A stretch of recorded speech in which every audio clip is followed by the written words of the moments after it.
요한복음 4장 15절에서 26절 말씀입니다. 여자가 이르되 주여 그런 물을 내게 주사 목마르지도 않고 또 여기 물 기르러 오지도 않게 하옵소서.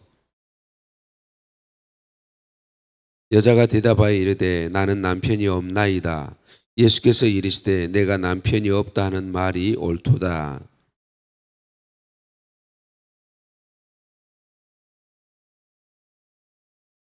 여자가 이르되 주여 내가 보니 선지자로소이다.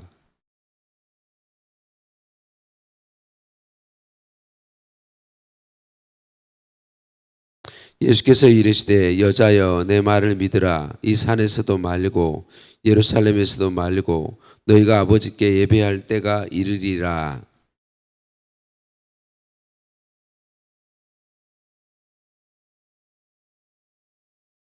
아버지께 참되게 예배하는 자들은 영과 진리로 예배할 때가 오나니 곧 이때라.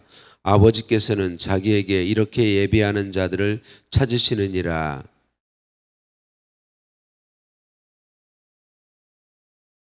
여자가 이르되 메시아 곧 그리스도라 하는 이가 오실 줄을 내가 아노니 그가 오시면 모든 것을 우리에게 알려 주시리이다.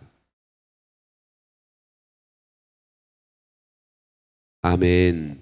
인사 나누십니다. 사랑을 축복합니다. 사랑을 축복합니다. 할렐루야. 우리를 사랑하시는 하나님께 찬양과 감사를 올려 드립니다. 우리가 예수님을 구주로 믿고 구원을 얻게 된 것은 예수님이 나를 먼저 찾아와 주셨기 때문에 가능함을 어제 말씀을 나눴습니다. 사마리아 수가성 여인을 찾아오신 예수님은 그녀가 예수님이 메시아 곧 구원자이심을 알고 믿을 수 있도록 은혜 베풀어 주세요. 뭘 통해서 그렇게 하시나요? 이 여자와 대화를 통해서 이 여자의 이야기를 하심으로 예수님이 메시아다라고 하는 걸 알게 해주시죠.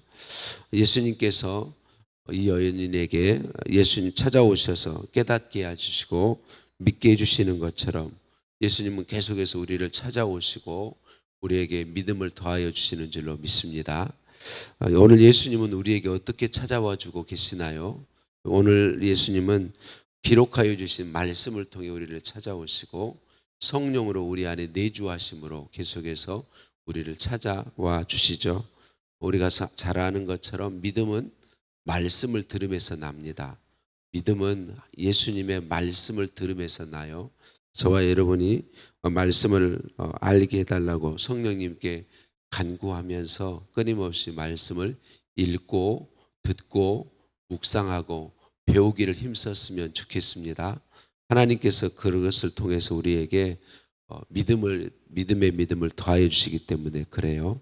자, 이 여인이 예수님과 만나 이야기하면서 이분이 특별한 분이구나, 선지자구나라고 생각하게 돼요. 그래서 선지자인 이분에게 늘 마음속에 궁금하던 것, 예배의 장소에 대해서 묻죠. 질문합니다. 우리 성도님들이 알고 계신 것처럼 북왕국 이스라엘이 솔로몬의 아들 르호보암 때에 북왕국 이스라엘과 남왕국 유다로 나뉘게 되죠. 그때 북왕국 이스라엘의 첫 번째 왕인 여로보암이 유다 백성들, 북왕국 이스라엘 백성들도 원래 예루살렘에 있는 성전으로 가서 하나님을 제사하고 예배해야 되는데 그 백성들이 떠나갈까봐 못 가게 막고 단과 베델에 우상 제단을 쌓고 거기서 하나님을 제사하라고 그렇게 했어요. 그래서 남왕국으로 가지 못하도록 가로막았었죠.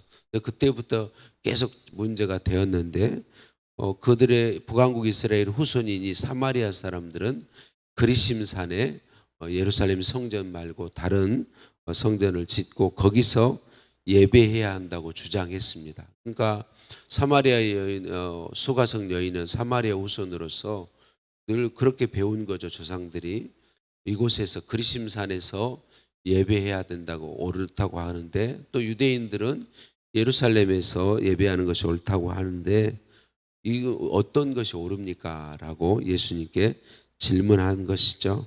그래서 예수님께서 대답해 주시죠. 사실 예루살렘에 있는 성전만이 하나님이 인정하신 구약의 제사 처소이죠. 그리심산에 있는 성전은 하나님이 허락하지 않으신 거죠. 그러니까 예루살렘의 당시 이스라엘 백성들에게는 이 예루살렘에 와서 하나님을 제사하고 하나님께 예배하는 것이 옳은 것이죠. 근데 예수님께서는 그것을 더 뛰어넘어 말씀하시죠.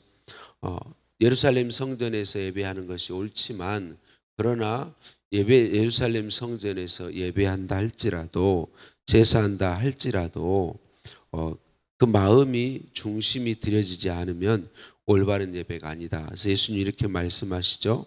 이 산에서도 말고 예루살렘에서도 말고 너희가 아버지께 예배할 때가 이르리라. 영과 진리로 예배할 때가 오나니 곧 이때라. 아버지께서는 자기에게 이렇게 예배하는 자들을 영과 진리로 예배하는 자들을 찾으시느니라 라고 말씀하죠.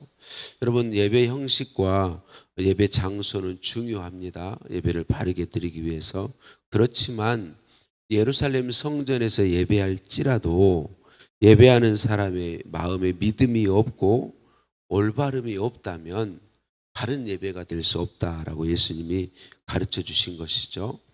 장소도 형식도 중요하지만 그거보다 훨씬 더 중요한 건, 진짜 중요한 건 예배하는 사람의 중심이다. 그 중심에 정말 예수님을 구주로 믿으며 진정 하나님을 믿고 인정하고 하나님을 사랑하고 그 하나님을 예배하느냐라고 하는 이 사실이 중요하다. 그래서 하나님께 신령과 진정으로 예배하는 자들을 하나님은 찾으신다. 마음에 하나님을 온전히 인정하고 믿고 하나님을 하나님으로 믿고 살면서 하나님을 마음을 다해 예배하는, 성령의 감동에서 예배하는 이런 사람들을 찾으신다라고 말씀합니다. 자, 그러면 우리 하나님은 왜 이렇게 예배하는 자들을 찾으실까요? 신령과 진정으로 예배하는 자들을 왜 찾으실까요? 그것은 하나님께서 우리를 찾아오심은 우리와 항상 함께 하시기 위함이잖아요. 예수님의 이름도 임마누엘, 하나님이 우리와 함께 계시다 함이라. 우리가 말씀을 들어서 알고 있는 것처럼 하나님은 우리와 함께 하셔서 하나님의 생명과 은혜와 복을 늘 공급하기를 원하세요. 그래서 하나님이 예수님으로 우리를 찾아오셔서 예수님 믿게 하시고 예수님과 함께 사는 복을 누리게 하셨는데, 함께 살면서 하나님의 생명과 은혜와 복을 계속 공급받는, 우리가 공급받는 도구들을 많이 주셨는데 그 도구들 중에 가장 기본이 예배입니다. 가장 기본이 예배예요.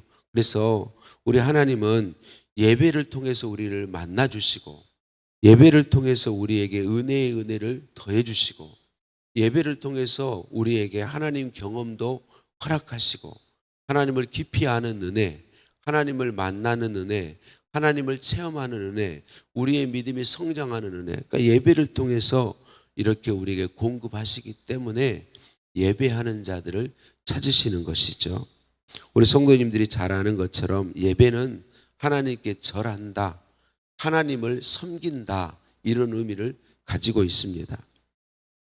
하나님께서 우리로 하나님을 섬기게 하고 하나님께 절하게 하신 이유는 하나님을 섬기고 예배하는 그 하나님, 그분이 우리에게 최고의 복이요, 그분이 우리의 전부이기 때문에 그렇게 한 것입니다.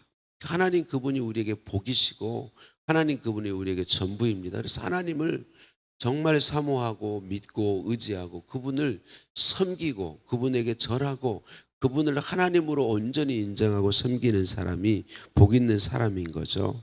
말씀을 마무리하면서 예배는 하나님을 섬기고 하나님께 드리는 것이지만 사실 예배를 깊이 놓고 보면 예배를 주신 목적은 우리를 위함이죠. 왜? 예배함을 통하여 하나님만을 섬김을 통하여 앞에 쭉 설명드린 것처럼 우리가 하나님의 은혜를 더 깊이 알게 되고 하나님 그분을 만나게 되고 하나님의 복을 누리게 되기 때문에 그렇습니다. 이미 잘 해오고 계시지만 저와 여러분 모두가 다 정말 하나님, 제가 하나님을 잘 예배하는 자가 되길 원합니다. 성령님 제게 충만하셔서 정말 온 마음을 다해서 말씀하신 것처럼 진정과 신령으로 하나님을 예배하는 예배자가 되게 해 주옵소서. 성령님께 구하면서 예배를 정말 기뻐하고 예배를 사모하고 예배에 부지런히 참석하고 마음을 다해서 예배를 잘 드리는 저와 여러분 모두 되었으면 좋겠습니다. 하나님 아버지 감사합니다. 오늘도 말씀으로 찾아와 주시니 감사합니다. 우리에게 찾아오사 예배를 통하여 우리를 만나 주시고 우리와 교제해 주시고 우리에게 은혜의 은혜를 더하시며 우리의 믿음을 성장시켜 주시니 감사합니다. 기록하여 주신 말씀으로 찾아오시고 성령으로 감동하셔서 깨닫게 해주시고 그리고 말씀을 통하여 우리에게 주신 가장 큰 은혜의 도구가 하나님을 예배하는 예배임을 말씀해 주시니 감사합니다. 하나님을 예배하는 복을 주시니 감사합니다. 하나님이 찾으시는 예배자, 신령과 진정으로 예배하는 예배자, 제가 그 예배자 되기를 원합니다. 하나님이 찾으시는 그 한 사람 되기를 소원합니다. 예수님의 이름으로 기도드립니다. 아멘. 하늘에 계신 우리 아버지, 아버지의 이름을 거룩하게 하시며 아버지의 나라가 오게 하시며 아버지의 뜻이 하늘에서와 같이 땅에서도 이루어지게 하소서. 오늘 우리에게 일용할 양식을 주시고 우리가 우리에게 잘못한 사람을 용서해 준 것 같이 우리 죄를 용서하여 주시고 우리를 시험에 빠지지 않게 하시고 악에서 구하소서. 나라와 권능과 영광이 영원히 아버지의 것입니다. 아멘. 합심해서 함께 기도하실 때 주신 말씀 붙잡고 기도하시겠습니다. 오늘 화요일입니다. 우리 교회를 위해서 기도하시겠습니다. 우리 하나님의 마음을 시원케 하는 교회, 하나님의 은혜로 예수로 하나 되는 교회, 하나님 복에 통로된 교회로 복 주시고 사용해 달라고 기도하시겠고 우리 태평교회를 통하여 수많은 영혼들이 예수님 믿고 하나님께로 돌아오게 해달라고 기도하시겠고 다음 세대를 일으켜 세우는 교회로 복 주옵소서. 특별히 1월 20일부터 25일까지 진행되는 국내 단기 선교에 우리 청소년들이 많이 참여하고 하나님의 은혜를 누릴 수 있도록 기도해 주시고 우리 나라 민족과 지구촌 가운데 어려움 가운데 있는 사람들이 많이 있습니다. 주님의 위로와 도우심을 구하며 기도하시겠고 환우들의 치유를 위해서도 기도하시겠습니다. 함께 기도합니다.